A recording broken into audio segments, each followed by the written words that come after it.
এই যে আমাদের সামনে দুজন মানুষ, একজন সত্যের বাজার থেকে আর একজন ঘরের বাজার থেকে, তাদের দুজনের ক্রাইটেরিয়া প্রায় একই। আগে দুজনের দুইটা ভিডিও দেখেন, তারপরে আমি কিছু বলি। আসসালামু আলাইকুম ওয়া রাহমাতুল্লাহি ওয়া বারাকাতুহু। সত্যের বাজারের পক্ষ থেকে আমি ছোট ভাই সত্যের কণ্ঠে আল আমির। ভাই দেখেন, দুনিয়ার গোলামি আমরা ঠিকই করি, এই দুনিয়ার গোলামি আমরা কিন্তু করি।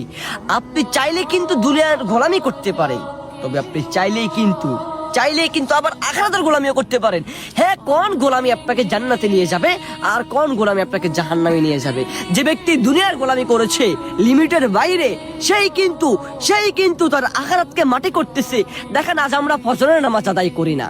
আল্লাহ তাআলা ভোর 3টা ভোর 2টা ডাকে, বান্দা আসো, আমি প্রথম আসমানে চলে আসছি, তুমি কি চাও আমার কাছে চাও, আমি মালিক তোমাকে দিব। আল্লাহ তাআলা বলেন না, তাহাজ্জুদ নামাজ তো পড়িয়ে না, তো মসজিদে ইমাম সাহেব বলেন কিংবা মুয়াজ্জিন সাহেব বলেন, তারা ডাকে, আজান দেয়, হ্যাঁ, যে আসুন সফলতার দিকে আসুন, হ্যাঁ, নাজাতের দিকে। আপনার কি লাগবে আল্লাহর কাছে বলেন?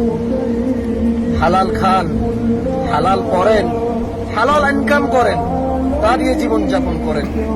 যদি অনেক বেশি ইনকাম হয় ওভাবে চলেন, যদি অল্প ইনকাম হয় এভাবে চলেন। কিন্তু ইনকাম যত খুশি হোক অথবা যত কম হোক, হালাল ইসলামের যে গণ্ডি আছে এর ভিতরে থেকে হবে, ইসলামের সীমা অতিক্রম করবে না।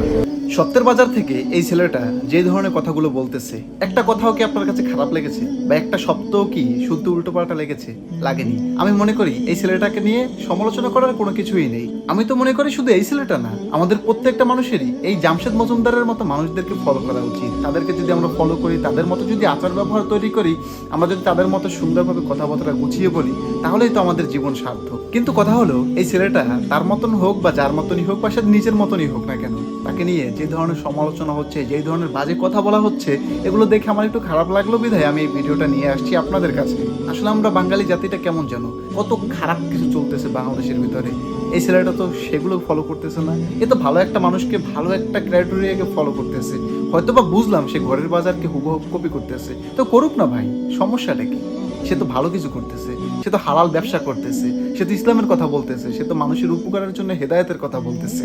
তো এখানে আমি তো মনে করি সমালোচনা করার কিছু নাই। আমাদের তো উচিত এই ছেলেটাকে বাহবা দেওয়া, আমাদের তো উচিত এই বিষয়টা নিয়ে কথা বলা, যেন এই ছেলেটার দেখা দেখি আরো হাজারো মানুষ, হাজারো যুবক এই জামশেদ মজুমদারের মতন হতে পারে, তার মতো কথা বলতে পারে, তার মতন আচার ব্যবহার তৈরি করতে পারে, তার মতো একটা সুন্দর বিজনেস স্টার্ট করতে পারে। এই ছেলেটাকে আপনাদের কাছে কেমন লাগে অবশ্যই কমেন্ট করে জানাবেন, এবং অবশ্যই আপনার মতামত আপনি কমেন্টে লিখে যাবেন। জামশেদ মজুমদারের মতো একটা মানুষকে ফলো করা কি কোনো দিক থেকে খারাপ কিছু? সকলে ভালো থাকবেন। আসসালামু আলাইকুম।